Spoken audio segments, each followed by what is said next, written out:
Welcome to Facts TV News, where everything is true. Second person dies in Meadow shooting. A second person has died following yesterday's afternoon shooting of a funeral party at the Meadows Memorial Gardens in St. Catherine. A man has succumbed to his injuries, the police stated. Earlier, investigators confirmed that Shanice Peach Dean, 27, was killed in the incident that happened about 1 p.m. Shanice was the sister of Amanda Dean, who was murdered in 2008 shocked the nation, and after whom an Ananda Alert, a missing person program for children, has been named. The funeral attendees were reportedly trailed from Kingston and attacked while leaving the burial ground.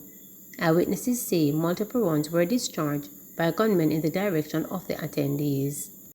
2 cabinet ministers test positive for COVID-19. Deputy Prime Minister Dr. Horace Chang and Labour and Social Security Minister Carl Sumudo have tested positive for COVID-19. However, Minister with responsibility for information Robert Morgan said the cabinet ministers are fine. He says they are asymptomatic. Chang, who is also Minister of National Security, and Sumudo are fully vaccinated, Morgan stated. They received their positive results over the weekend. Morgan said the remaining cabinet ministers have tested negative for the disease. The news comes amid an uptick in COVID-19 cases on the island. The Medical Association of Jamaica has urged the imposition of tighter restrictions, noting that Jamaica is currently experiencing a 5th wave of the virus. 5 teachers die in 7 days, ministry says big shock to system. The teaching profession in Jamaica has been hit by the sudden deaths of 5 teachers in the last 7 days. Education Minister Favour Williams gave the account in a statement yesterday in which she expressed deep sadness and extended condolences to the immediate families and school communities of the deceased teachers. These passings have been tragic blows to their families, Williams said, adding that the sudden death of our teachers, whose dedicated service covered the primary to the tertiary level, has always been a big shock to the education system. Gregory Williams, mathematics lecturer at the Portmore Community College in St. Catherine, died on May 11, joined as assistant lecturer in 2008, permanently appointed in 2016, taught mathematics in the associate degree programs. Antoinette Banton Ellis, principal of Fair Technical High School in Clarendon, died on May 12, gave 32 years of service to education, starting at Cross Primary and Junior High as a pre-trained teacher, worked at several other schools before joining Fair Technical as principal on October 1, 2017. Anne-Marie Johnson Lindo, vice principal of Duncan's All-Age School in Trelawney, died on May 12, vice principal since 2016. Joined staff in 1998 and taught general subjects to grades 4, 5, and 6 with a special passion for mathematics and science. Carlos Garden, a grade 6 teacher of One Way Prep School in Kingston, died on May 14, taught at the school for 16 years covering grades 4, 5, and 6. Donnelly Wright of Tarrant High School in St. Andrew died on May 16, taught English language across several grades since 2019. Their inspirational guidance and dedicated service were well appreciated, especially in the discipline they brought to their subject areas and how they interacted with students, parents, and colleague educators, Williams stated. Representatives from the Education Ministry's Guidance and Counseling Unit have been meeting with the school's administrations, offering counseling and other support. Power struggle. Upset over a lack of regular electricity supply, angry residents of Retreat St. Anne blocked the main road leading from their community to Stewart Town, Trelawney on Monday, causing scores of students to miss school in both parishes. Several students from Westwood High in Trelawney and York Castle, St. Hilda's, and Brownstone High School, as well as the Brownstone Community College in St. Anne, were among commuters forced to abandon or alternate travel plans after residents used trees and rocks to block the thoroughfare. More than 24 buses transporting students between both northern parishes were unable to complete their trips. Residents claim that electricity supply in Retreat, which is located close towards Brownstown, has been irregular since last week, causing disruption in their normal routines. A team from the Jamaica Public Service, the power supplier, was dispatched to rectify the problem as tempers flared.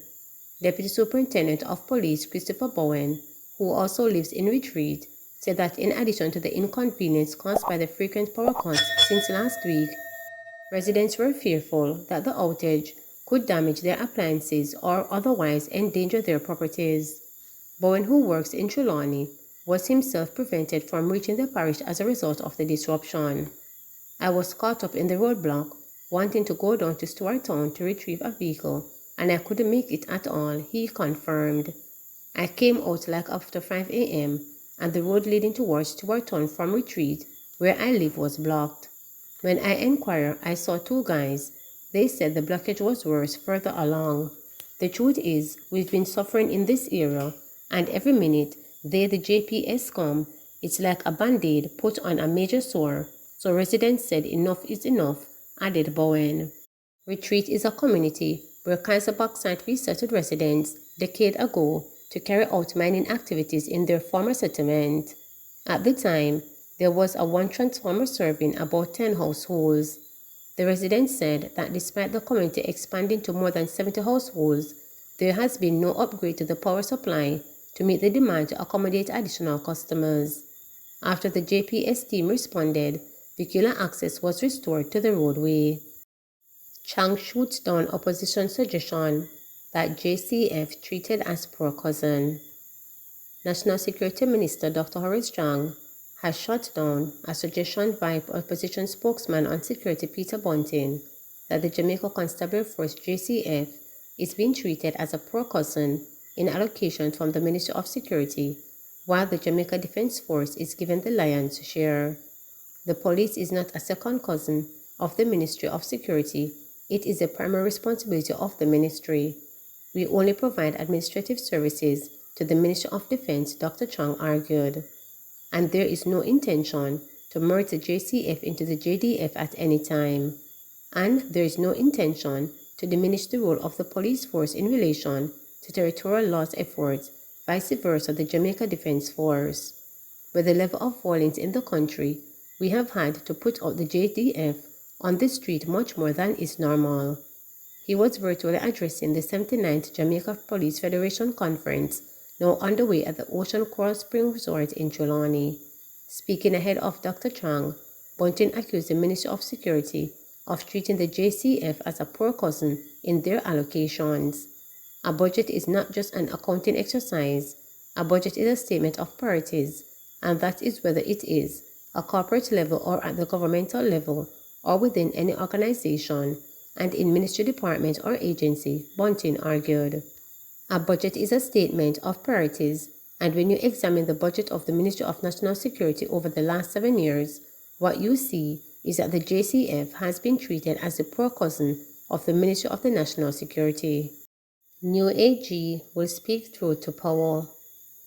Former Solicitor General, Queen's Counsel Michael Hilton, has expressed confidence in the ability of Attorney General Dr. Derek McCoy, QC, to speak truth to power. Hilton, addressing a special sitting of the Supreme Court in downtown Kingston on Monday, when Dr. McCoy was called to the inner bar, said given his track record of service over the decades, Dr. McCoy brought a great deal to the position of Attorney General and leader of the bar. He is of unquestioned integrity. He has had a distinguished career, both practicing at the private bar and in the public sector. I have known Dr. McCoy for more than 5 decades.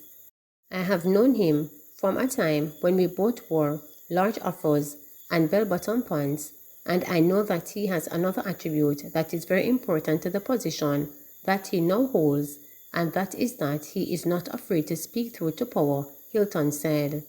President of the Jamaican Bar Association, Alexander Williams, in his remarks echoed the sentiments of Hilton, stating, "I fully expect that this Attorney General will speak truth to power. I have no hesitation in saying that there can be no better person to swell the ranks of Queen's Counsel than Derek McCoy. His public service, his contributions to the private bar, are as long as my arm. I have mentioned to him that I consider his appointment a convergence that in short order I suspect constitutional matter will become high on the agenda of public discourse, and I cannot think of any more appropriate person to assist and drive that debate," Williams added. On Monday, The Chief Justice, who presided over the ceremony in his opening remarks, said given the Attorney General is the leader of the bar and has preeminence when appearing in court, even with senior members of the bar, it is only right and proper that the Attorney General be elevated to the rank of Queen's Counsel in order to enable him or her to discharge his many functions as efficiently as is possible. Dr. McCoy, in his reply, noting that the law is his love and life, said he suspected his role as Attorney General would be a last part of his career. Dr. McCoy is the 12th Attorney General since independence. The calling to the inner bar ceremony is a time-honored tradition from members of the legal fraternity who have distinguished themselves in the field and in service to their country. Individuals are appointed Queen's Counsel in Jamaica following recommendations from the Queen's Counsel Committee and at the Governor General's assent. The Attorney General is the principal legal advisor to the government. Prime Minister Andrew Holness in January appointed Dr. McCoy to the post of Attorney General following a major cabinet reshuffle. Dr. McCoy is a former Contractor General of Jamaica and a former Dean of the Faculty of Law, the University of the West Indies Mona campus. He holds a doctorate in law from the University of Leicester, a doctorate in business administration from Nova Southeastern University, the LLM in international and comparative law from University College London, and MBA from Barry University, and the LLB from the University of the West Indies. In 2016, Dr. McCoy was awarded the Order of Distinction in the rank of Commander CD for outstanding contribution to the legal profession and for public service in Jamaica. McCoy replaced QC Marlene Malahou-Ford, who became a full cabinet minister following the creation of a new ministry, the Ministry of Legal and Constitutional Affairs. Malahou-Ford has been the country's Attorney General since 2016. Charles Jr. announced his Grow Smart, Eat Smart strategy to boost Jamaica's food security. Grow Smart, Eat Smart is the mantra of the new campaign by the Ministry of Agriculture and Fisheries to get Jamaicans to eat more local foods and boost local production. The new thrust will be led by the Food Security and Agribusiness Council, a public-private sector working body focused on maximizing the potential of the country's agricultural sector, Portfolio Minister Pernell Charles Jr. announced on Tuesday. It is not my intention to undo the work of my predecessors or uproot the framework established under the new phase of food, but rather to build on existing structures and policies, expanding those that need further development and implement systems in areas which are lacking, Charles said at the start of his contribution to the sectoral debate in the House of Representatives. He went on to explain that the purpose of the Council would be to monitor, assess and address the issues that arise from the sector in a comprehensive way as well as to protect the interests of the Jamaican people. He says the Council will develop initiatives to enable the reimagine of the current structure and operate of the agribusiness sector.